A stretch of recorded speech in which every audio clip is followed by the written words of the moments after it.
Bien, buenas tardes, queridos estudiantes. Vamos a iniciar la clase de operaciones con funciones. Bien, vamos a definir el concepto de operación matemática. Recordamos, la operación matemática es un proceso que transforma dos elementos en un tercero de la misma naturaleza. Cualquier proceso que transforme a dos elementos en un tercero de la misma naturaleza es una operación matemática. Por ejemplo, las operaciones se pueden dar con números, como en este caso, ¿no es cierto? Con polinomios, con identidades trigonométricas. Si estamos sumando polinomios, tenemos que obtener otro polinomio. Si sumamos polinomios, no vamos a obtener vectores o matrices. No, tiene que ser de la misma naturaleza, ¿no? Si operamos identidades trigonométricas como fíjese, funciones trigonométricas, obtenemos funciones trigonométricas, ¿no? Si nosotros trabajamos igual con vectores, con matrices, con determinantes, con cualquier elemento, se va a producir lo mismo. En el caso de las funciones es igual, ¿no? Se pueden realizar las mismas operaciones que se realizan con cualquier otro elemento, con números. Vamos a la siguiente lámina.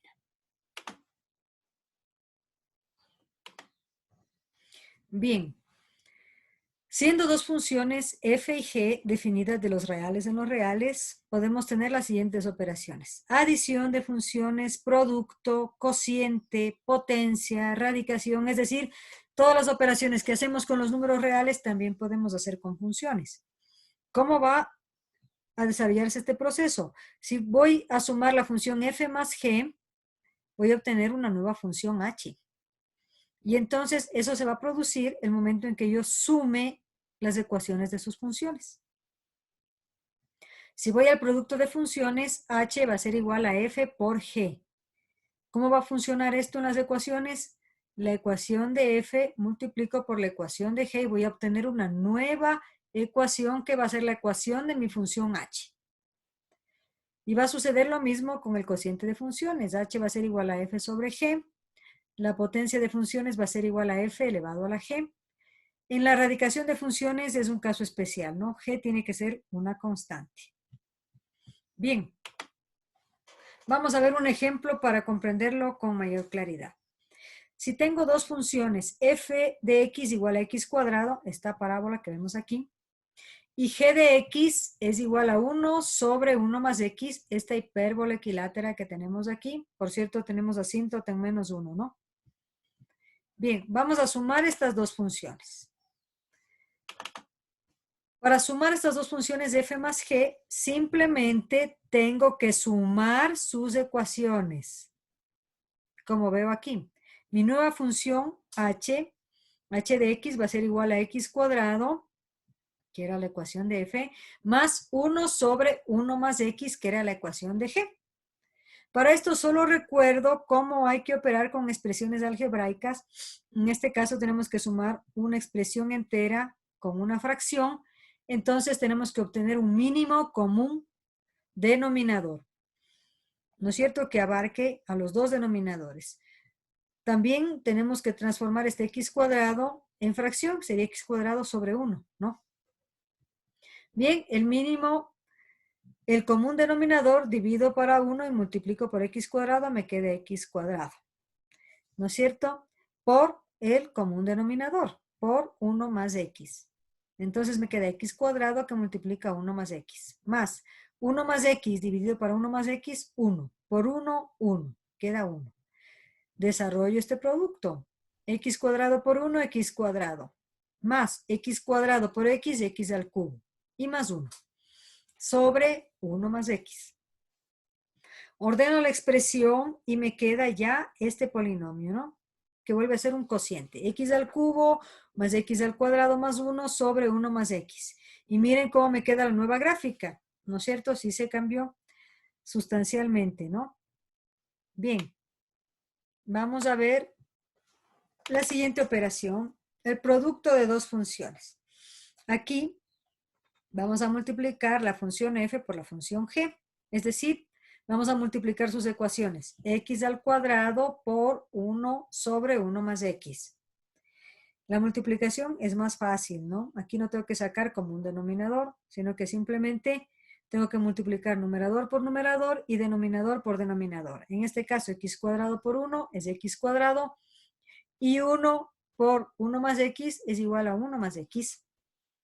Bien, tengo mi nueva función que va a ser x cuadrado sobre 1 más x, que es esta gráfica que tengo aquí, que se está moviendo. Bueno. Acabé de hacer el producto de las dos funciones. Bien, voy a continuar. El siguiente ejemplo. Ahora vamos a hacer la división. F dividido para G. Aquí simplemente vamos a dividir F para G. F que es x al cuadrado sobre 1 más x. Para poder hacer esta operación, esta división, ¿no es cierto?, de un entero para una fracción, al entero tuve que colocarle con denominador 1.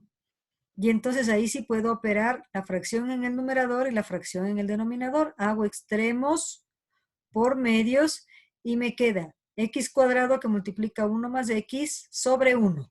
O lo que es lo mismo, solo la expresión entera, x cuadrado que multiplica a 1 más x. Resuelvo este producto y me queda ordenado x al cubo más x al cuadrado. Y me queda otro tipo de gráfica. Fíjense. Las gráficas van cambiando, ¿no? Porque las operaciones van transformando los elementos iniciales en un nuevo elemento. Eso sí, de la misma naturaleza. Si estamos operando funciones, obtenemos funciones. Si estamos operando vectores, obtenemos vectores. Si estamos operando con números, obtenemos números. Bien. Vamos a la potencia. F elevado a la G. Entonces, f es x al cuadrado elevado a 1 sobre 1 más x. Desarrollado este doble producto, me queda que x está elevado a 2 sobre 1 más x. Esta es mi nueva función. Y aquí tengo mi nueva gráfica, ¿no? Bien, finalmente, vamos a hacer la radicación. No se olvide que el índice de la raíz tiene que ser un valor constante. Para esto yo le he dado un valor arbitrario a x para que g me dé 3, ¿no? A x le he dado menos 2/3 y entonces reemplazando en la función resulta que g es igual a 3. Me queda raíz cúbica de x al cuadrado que es igual a x elevado a 2/3, ¿no? Bien, esta es la nueva gráfica. Eso es todo en cuanto a operaciones con funciones. Es bastante sencillo. Simplemente tenemos que recordar cómo se trabajan operaciones con expresiones racionales, ¿no es cierto? Cómo se suman, cómo se dividen expresiones racionales y hacerlo con todos los pasos que requiera para evitar los errores, ¿no? Eso es todo. Bien, con esto ustedes ya pueden hacer los ejercicios de la página 187 de la última evaluación del libro que lo haremos próximamente.